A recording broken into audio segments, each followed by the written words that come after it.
What's up, everybody? It is Zach of Darkon Entertainment, and last night I just got done with watching The Lord of the Rings: The War of the Rohirrim, and overall, it's good. Now, before I go on any further, I gotta address the giant woke elephant in the room, and it's not that woke. I mean, just putting it plain and simple. And honestly, yeah, I hate the term woke too, especially ever since that boomers and older Gen Xers started to catch on to using that term almost once every 5 words out of their mouth when they're in a political conversation. But still, I'm going to kind of run along with the term just for the sake of the argument because there's a lot of accusations of this being like woke crap, quote unquote. And honestly, you compare it to Captain Marvel or the stuff around Rey in regards of Star Wars Episode 7 or even the rest of the sequel trilogy for that matter, it's it's not. No, it just is not.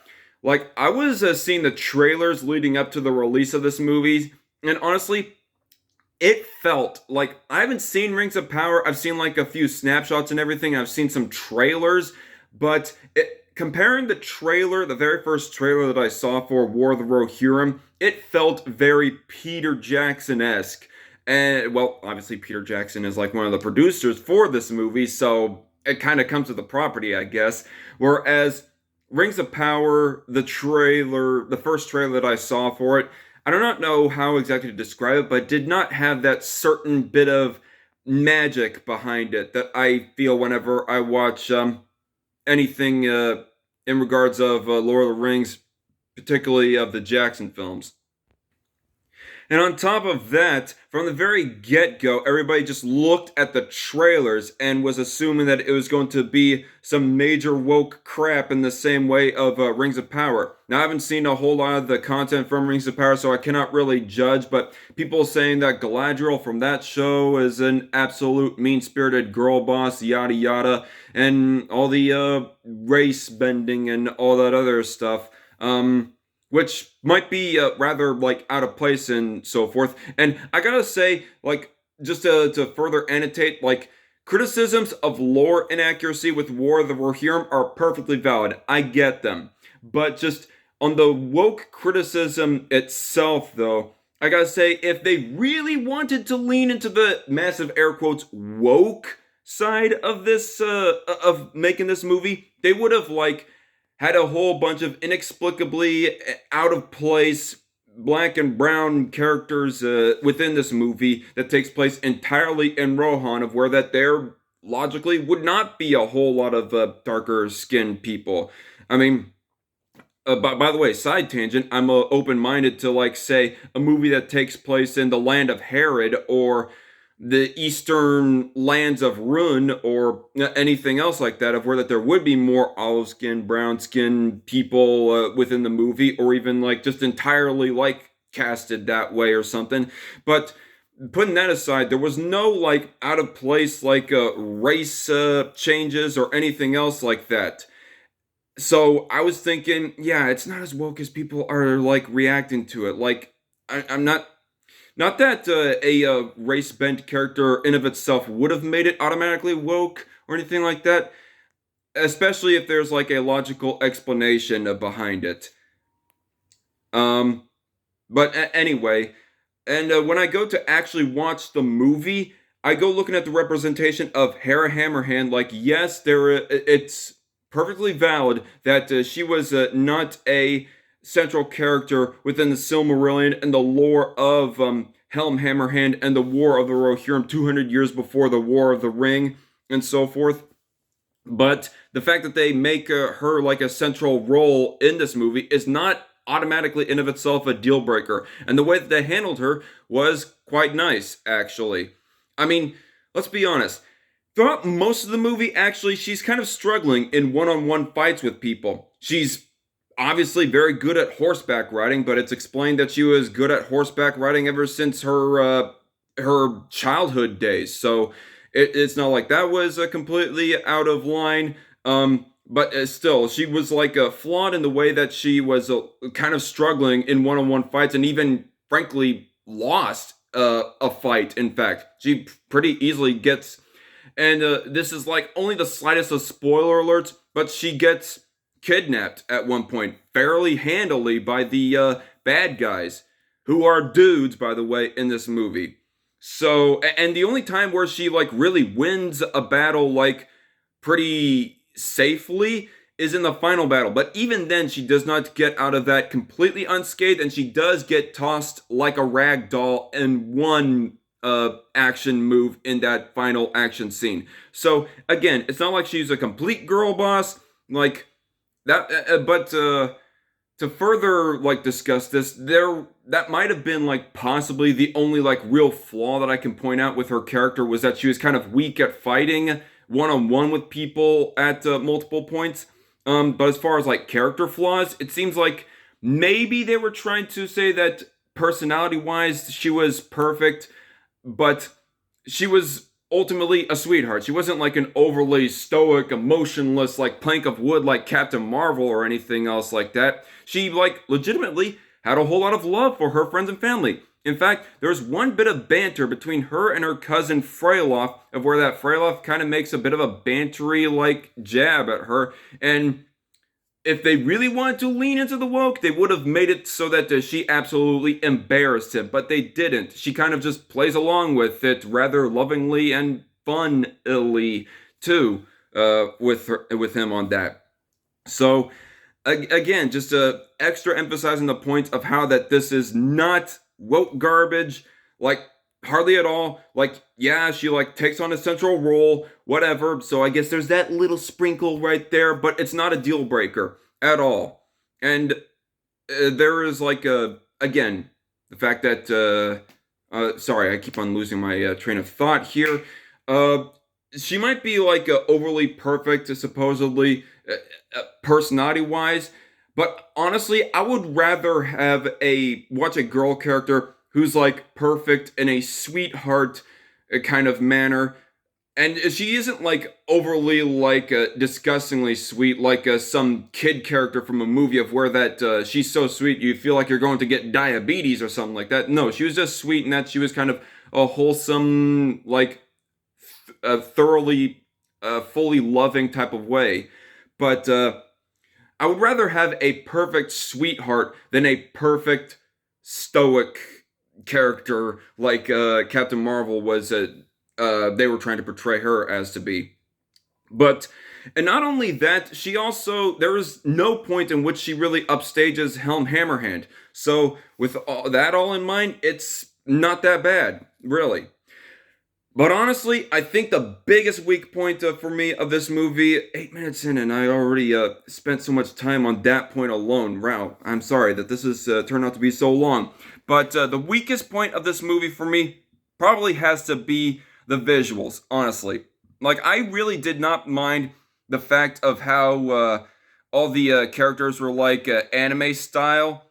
I don't mind that at all. What really got me was the way that the anime character models interacted with the environment around them. It seemed like that with the way that they designed the environment, it was like a combination of painted pictures with maybe some CG modeling, a little bit similar to the way that they did with Treasure Planet, but obviously not as good as Treasure Planet, not as well meshed and fluidly flowing like a Treasure Planet was. Like with the way of how that John Silver's CGI arm interacts with the rest of his 2D body, it's not as fluid as that. And especially whenever they did a panning shot, there it kind of looked like that the 2D anime character models, they almost looked like that they were hovering, like kind of floating on the bit of uh, atmosphere or land that they were on.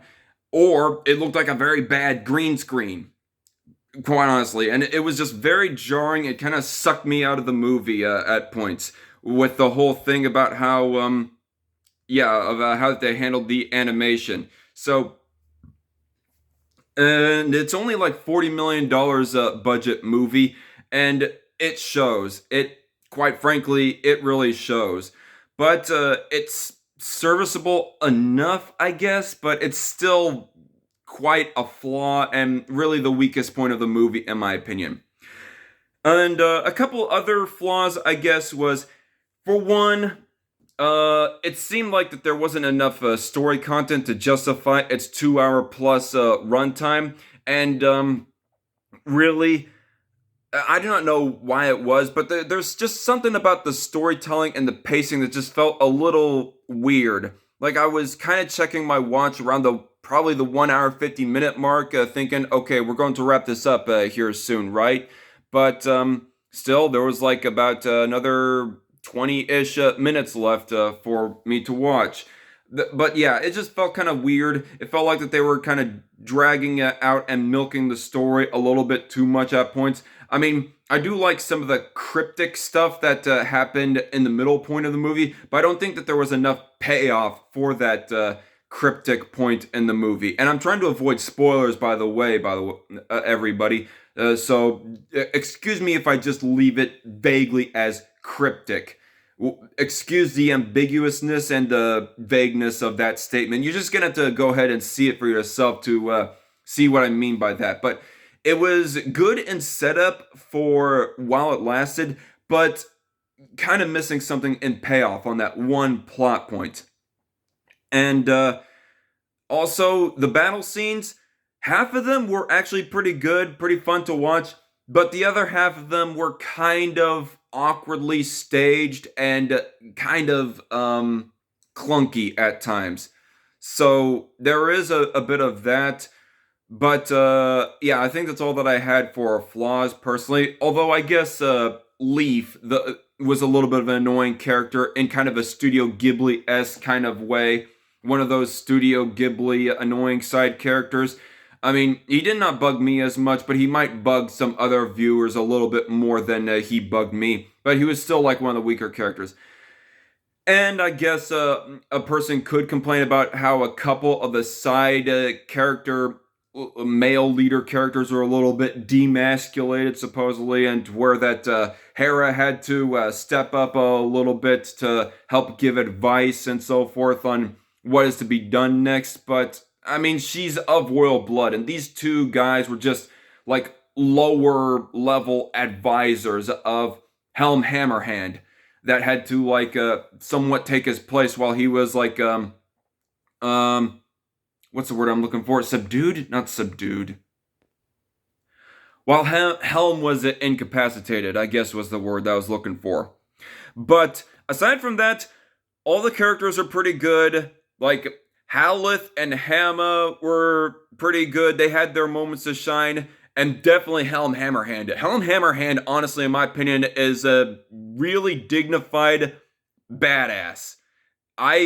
He had such a commanding presence to him whenever he showed up on screen. He was probably the strongest point for me in this entire movie, especially whenever he was in a fight scene and he just punched a punk right in the face. That was always pretty fun to watch.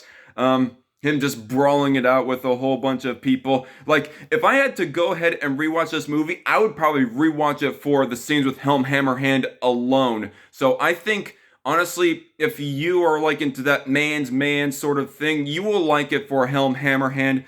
And honestly, again, there was a point, I'm not going to spoil it for you, of what Haleth does kind of in the first half of the movie. But honestly, you just got to see the scene for yourself.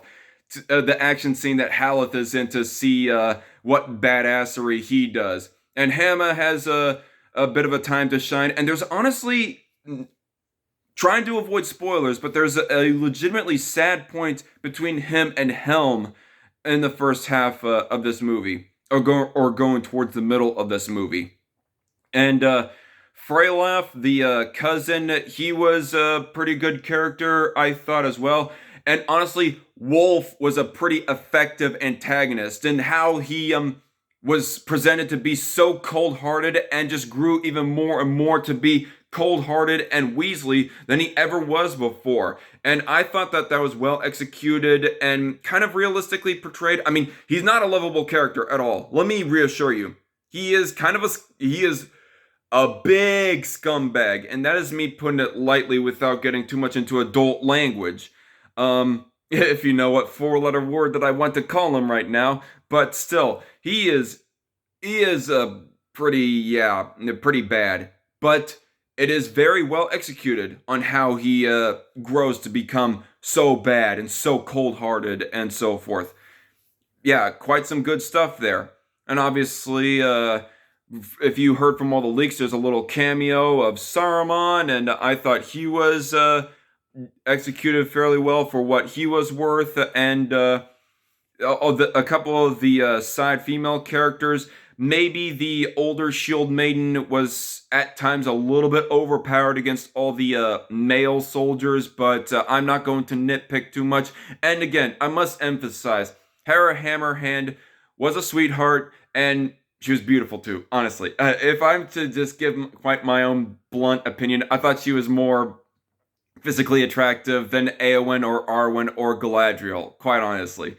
But yeah, if I had to rank this, 7 out of 10, but definitely better than Battle of the Five Armies. Out of all the Lord of the Rings content that I've seen, I think Battle of the Five Armies is the one movie that I hate the most. Um, I that might be for a conversation for another time, but anyway, I do recommend to go see it. Maybe to get it up in the box office a little bit more. It's honestly not that bad. I mean, if you really do find the lore inaccuracies to be that much of a big turnoff for you, to where that you don't find it worth the money to go buy a movie ticket for this, well then fine, whatever. But take my opinion at least with a grain of salt, I think, and go ahead and watch this movie. I personally think that it's worth it. And it would be neat to see 2D animated films make a little bit of a comeback within Hollywood. That would be sweet as well. But anyway, I've rambled on too long as it is, especially about the massive air quotes again, woke points and criticisms of this movie. And I'm going to leave it right there. Y'all have a good day and have a happy holidays going forward. And see y'all later. God bless.